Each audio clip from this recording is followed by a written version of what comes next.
Comms open. Good greetings everyone, this is Rusty Dog, and as you can see I'm on the Gnosis. Yep, got here yesterday, and with this ship it took me 54 jumps. I did not use jet cones because there was one, I think it must have been a white dwarf star, that, yeah, it was obviously a white dwarf star because it was one jump away from Shinny. And the jets themselves were very small, and I had 2 goes at trying to get out using a supercharged jump, but it emergency stopped me twice, and I just thought, forget it, I just can't be bothered.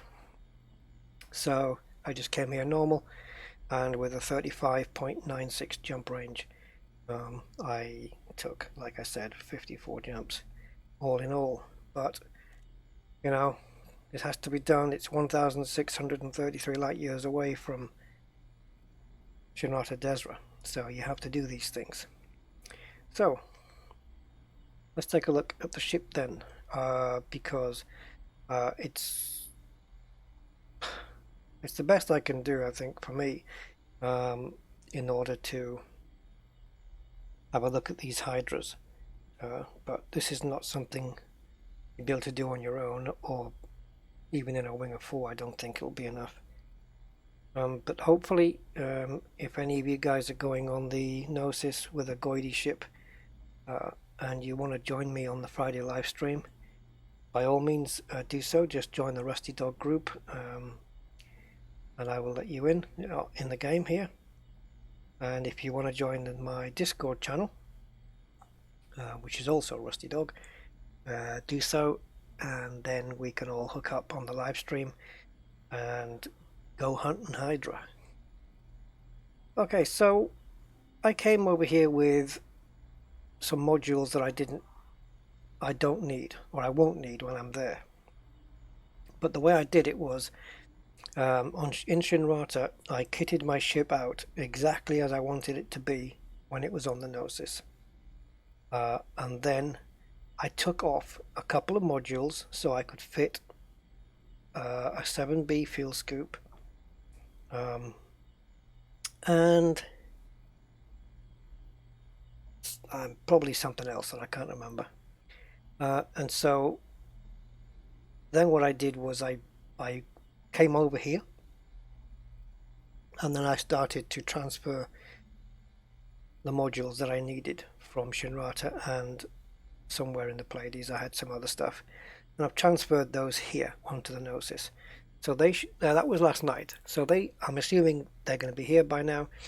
In fact, they should be, because the furthest away one was going to be a 4-hour transfer, and you know, almost 24 hours has passed, so everything should be here. So I'm just going to now do the final outfitting on the ship, and things like the fuel scoop, which I've got, are going to be put into storage on the Gnosis, which I'm hoping will stay in the Gnosis after the jump. It should do. So let's go and take a look at that. So there's 2 things went on this ship. That's the other thing, was the fuel scoop and the Guardian FSD booster, to cut down my jump amount from 81 down to the 54. So they're going to be coming off and being replaced with what was on there, which are engineered 5D 5D hull reinforcement packages. So we do that in outfitting, so let's go and do that. The ship launch fighters are already with us. We have 1 AX ship and we have 1 Guardian, so I've just made a choice to go with 1 of each. Nothing here is affected by anything. Everything here is exactly the same as what I want it to be. The only changes are in the optional internals. So we're going to remove these, but we're not going to sell, we're going to store. So we're going to store that, and down here is the Guardian frameshift, because we're not going to need it at all, because we won't be able to jump anywhere, so it's pointless having it on.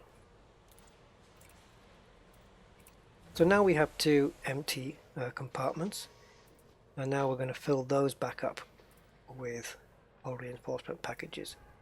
I think I also transferred something else here. Yeah, I think I transferred a class 7 prismatic shield. I think, or it might have been a bi-weave. Let's take a look. Let's just transfer. So we're going to put these two on. Now this reinforcement's better than this one for some reason. Not quite sure why, but they're both going on anyway. So we're going to transfer that to the ship. And in the top one, yes, it's a class 7 slot, but we don't have class 7 hull reinforcements, so that option is out. It's a bi-weave, yeah. I still got time to transfer my prismatics over. This has got grade 5 reinforced shields. I don't think it's got, no, it hasn't got any experimentals on it, like the fast charge, so that's out. I could transfer a set of prismatics over. Class 7s. Can I? I'll have to have a look. So transfer to ship. And that's going to give me a final integrity of 7,930. Not quite the 8,000. But it's not far off.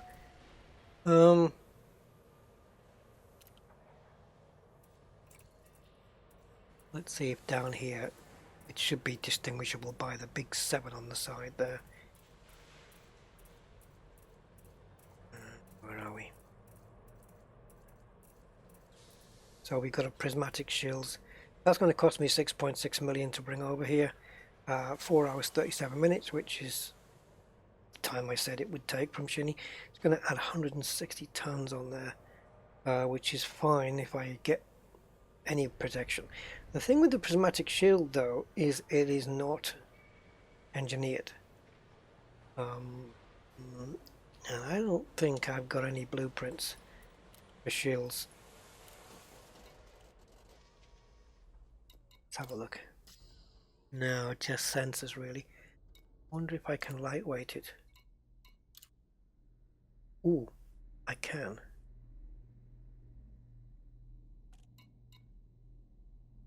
Now, it's not going to make too much of a difference. Let me just have a quick look here a second.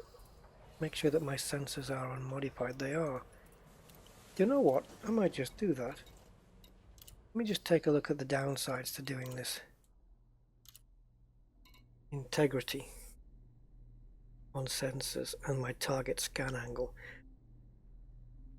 Not going to make too much of a difference. But if I can get it up to grade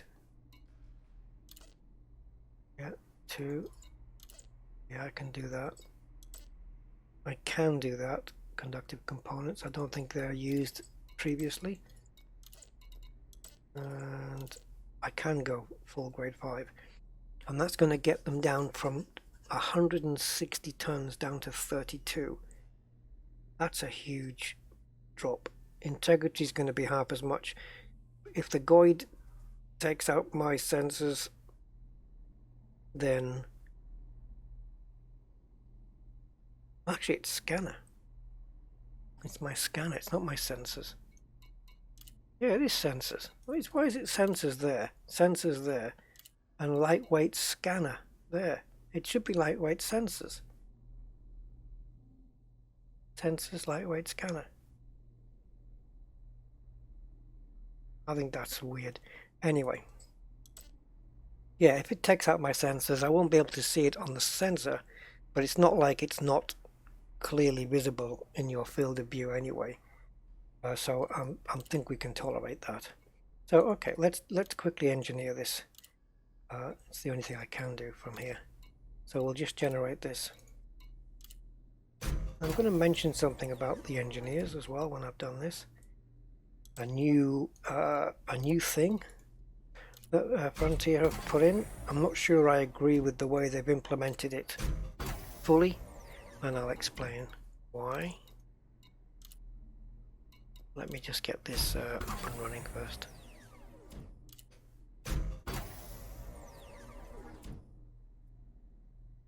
The upside of this is I'll get more jump range. And I don't need it. Okay, we're straight on to grade 5. So let's take this all the way, I think. Or however long it takes to get to 32 tons, even if it doesn't close the circle. I'm using 2 protos on this, 2 proto alloys on this, and conductive ceramics. Oops. Yeah, one unintentional right click gets you all the way back there. 3275, go on. 3234, you're teasing me now. Okay, and of course you can't apply any experimental effects on a remote blueprint. So, okay, so there's a bit of change to the engineers, and what that is, it's come with the introduction of the 4 new engineers that are up in the Colonia region.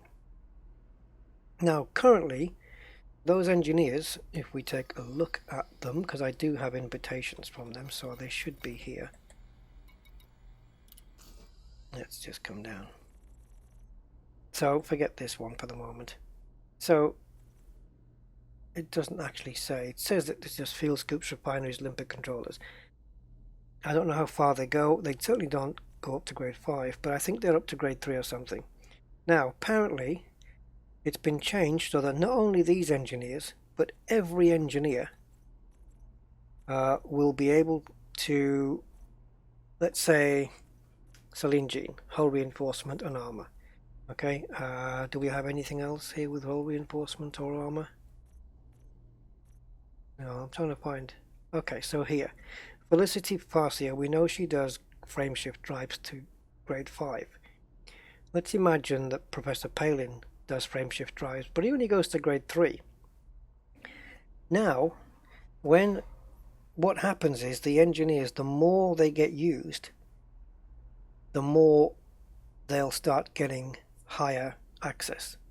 Because it's like saying, okay, if we all use if we forget Felicity now, because she's already at grade 5, if everybody starts going to Professor Palin for frameshift drive upgrades, they only get them to grade 3, then eventually he'll get so good at doing them that he'll have grade 4 access. And then if people keep using him again, he'll eventually get grade 5. So the upshot is, at the end of the day, if everybody uses engineers that don't have access all the way up to grade 5, then eventually they will do. So what's the upshot of that? Well, the upshot of that is that at the end of the day, every engineer will have grade 5 abilities on everything that they do. Well, okay, fine. Because if you think about it, the only point of using an engineer with less than a grade 5 capability is if you just happen to be there and you think, oh, I'm doing my shield generator, and for example, to grade 5, but DD only does the shield boosters to grade 3, but while I'm here, I might as well do them, and then I'll go to Lee Chung and get them up to grade 5. For example, I'm just using examples, I don't know whether that's the case. So I think Frontier have thought, well, every engineer should be able to go full grade 5. Fine. Happy with that so far, no problem. The bit I'm going to get picky on is the way that they've implemented this. The way I would have done it is that it would work on an individual basis. So the only way I can get, for example, let's say Marco Quent only does power plants to grade 3. The only way I can get grade 4 and 5 out of him is if I personally keep using him for power plants. Now maybe Frontier would think, well, why would you if you can go somewhere else to get a grade 5 power plant? Why would you come to Marco Quent? Well, possibly because he might be closer to me, to my home base, and I might want him to have grade 5, so I'm going to keep doing upgrades or in order to do that. So what Frontier have done instead is they've made it game wide.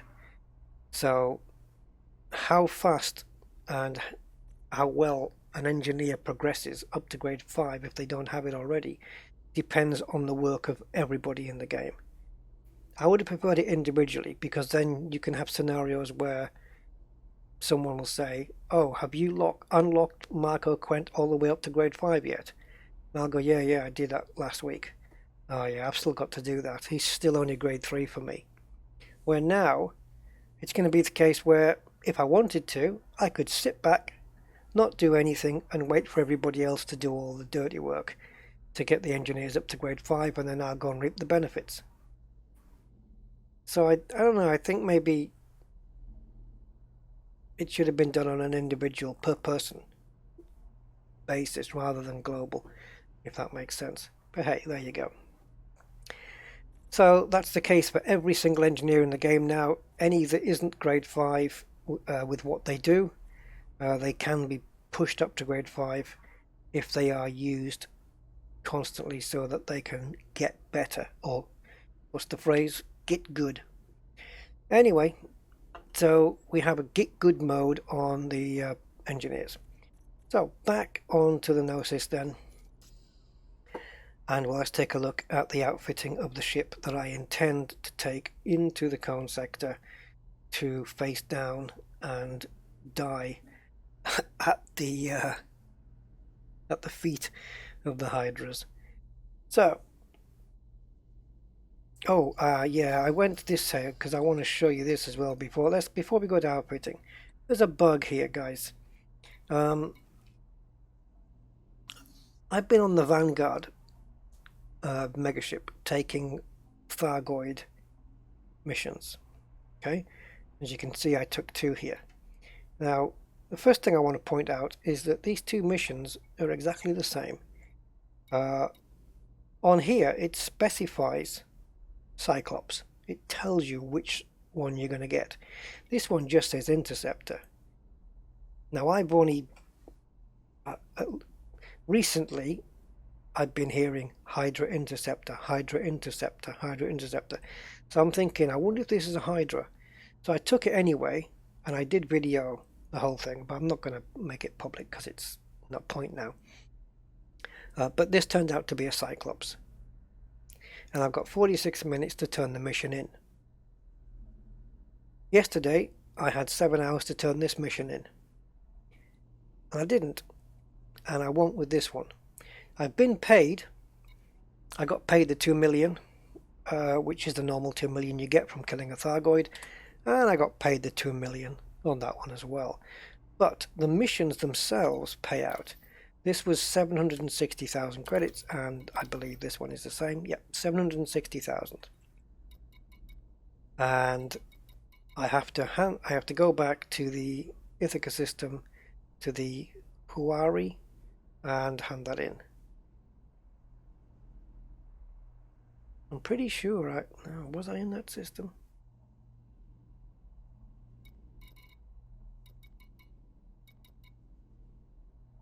Hold on a sec, guys.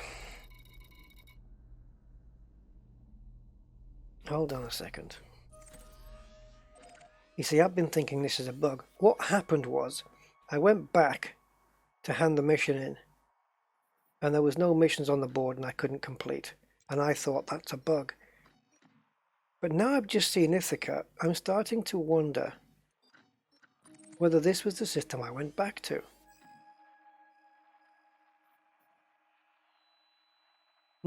Too late now. I'm too far away. I'm 1006. I'm not going to go back just to hand that in. I'm going to have to fail the mission. I'm starting to wonder whether I ended up in the wrong destination system to hand the mission in. Because what I would have done is, I would have flown to the system where the Thargoid was, killed the Thargoid, come back onto the galactic map, and then followed the white dotted line back to the system I was at.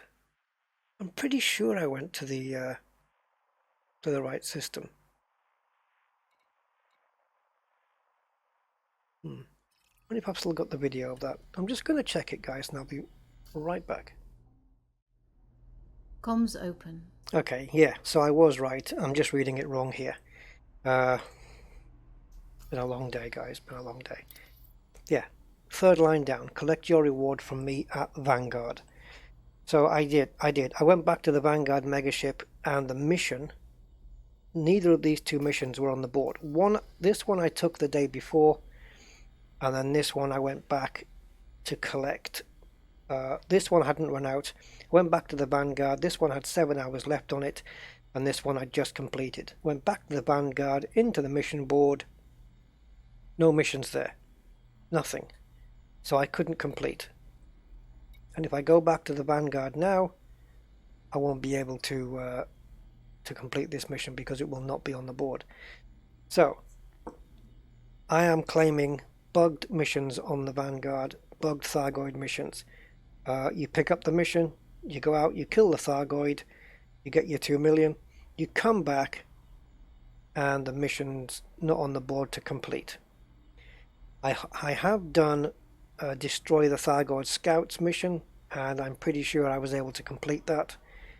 But on this particular 2, it wasn't letting me do it. So that's a bug. I'm just going to abandon this one because there's nothing I can do. And discard that one.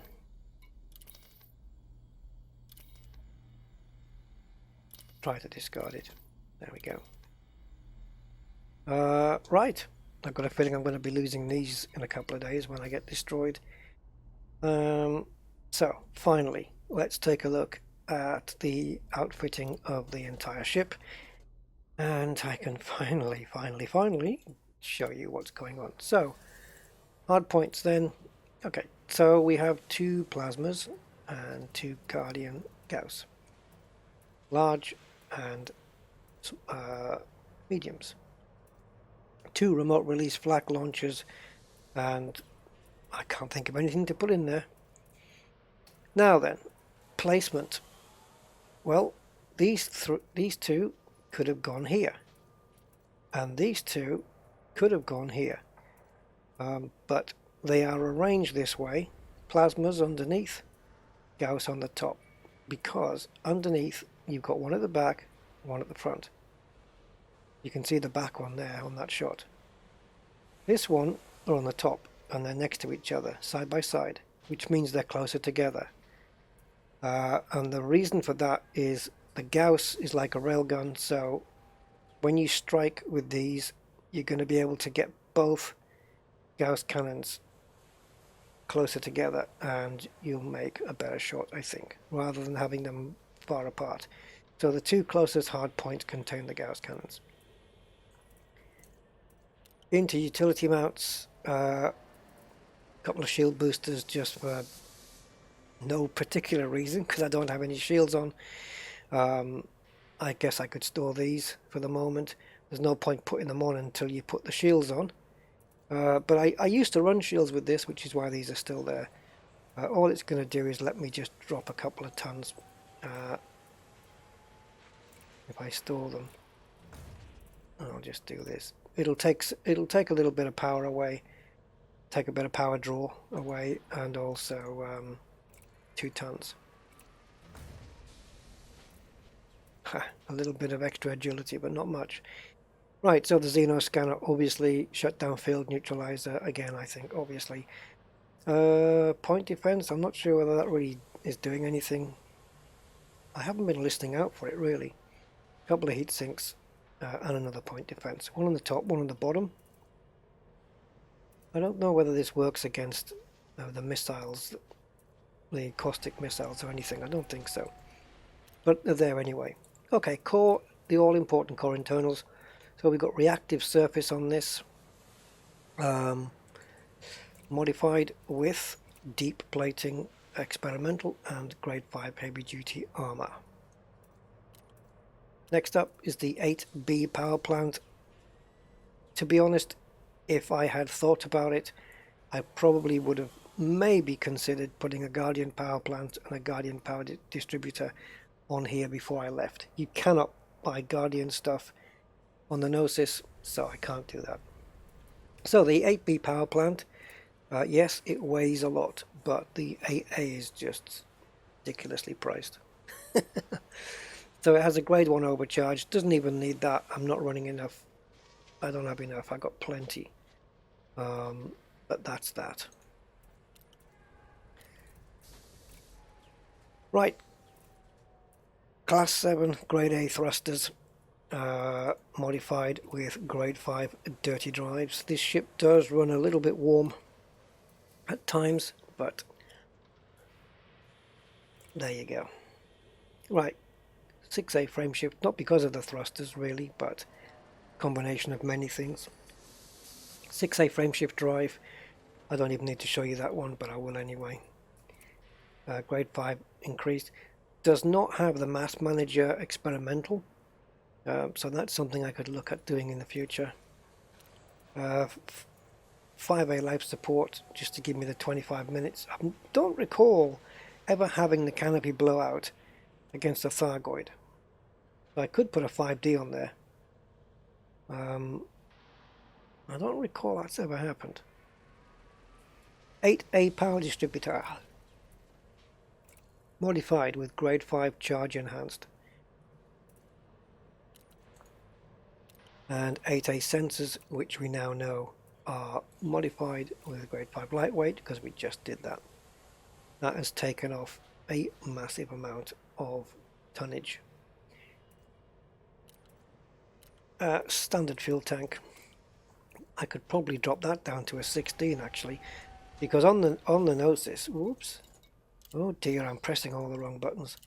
On the Gnosis, once you're out, there's no jumping to other systems. So if I wanted to be weight saving, I could switch this out to a capacity 8 possibly. Let's take a look at the advantages of doing that. Right, so my top speed, I'm not bothered about the jump range, I ain't jumping anywhere. 267, 356. It's an extra meter per second. That could count against a Thargoid, but it ain't going to make any difference against a Hydra, I'm sure. So I'll just leave that as it is.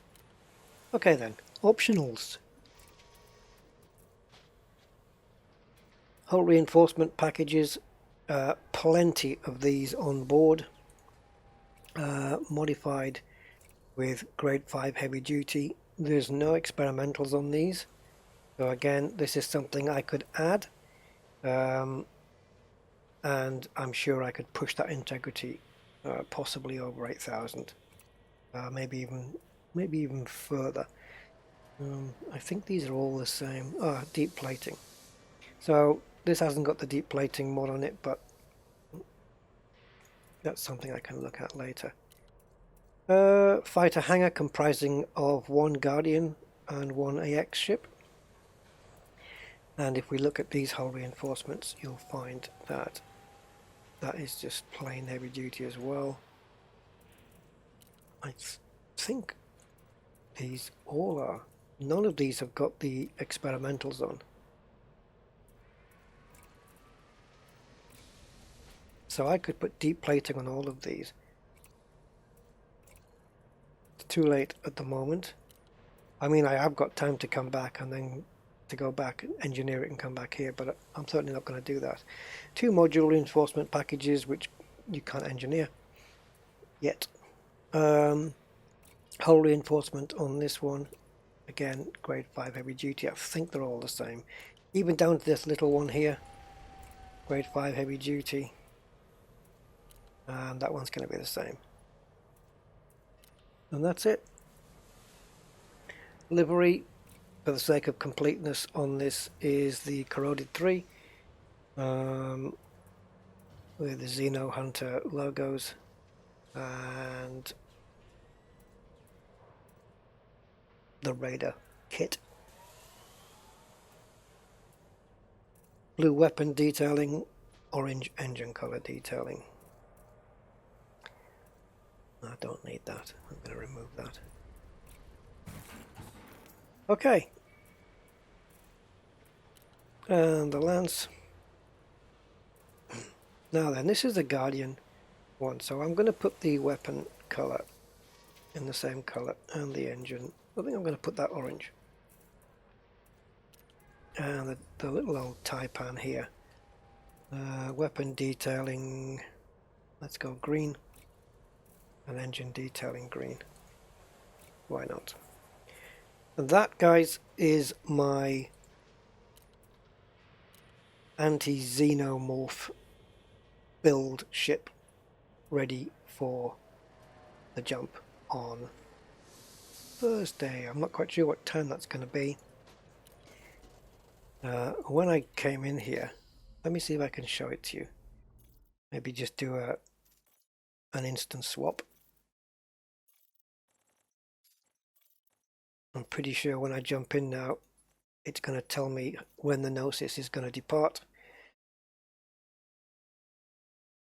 There we go. 1 day, 12 hours. So you got 1.5 days. Oh yeah. When I was coming over here, I was saving a few. I was saving a few percent on the heat. So I've turned up all these, and I've got to remember to turn them back on. I certainly don't want to be in front of a Hydra and not have these turned on. I think that's everything. Yeah, that's everything. So I've still got 20% power left over, which is nice. I can turn this off because I won't be needing that.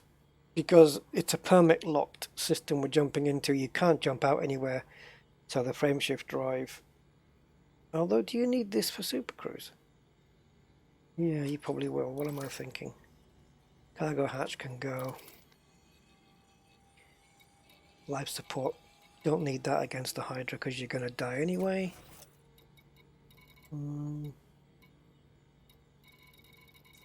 Yeah, so I'm looking forward to a couple of 22.3 million rebuys, I'm sure. Okay, that's it. That's my ship. And I will see you guys in the con sector if you're coming along. I don't know how many days I'm going to be there, but the ship, the Gnosis ship, will be jumping 1.5 days. That gives it, let's have a look. Well, it's 7:30, about more or less here now. So 7:30 plus 12, so about 7 o'clock in the morning on Thursday, UK time, roughly 7, 8. I don't know when the tick over is going to be. So now I'm thinking if we're jumping on the Thursday morning, I might do a live stream for the Thursday instead of the Friday. Okay, well, anyone who wants to come along, please let me know on Discord or in a comment on this video. And if you want to wing up and take some of these Hydras down, or try to, and let me know if you prefer Thursday or Friday. Otherwise, I will pick one myself.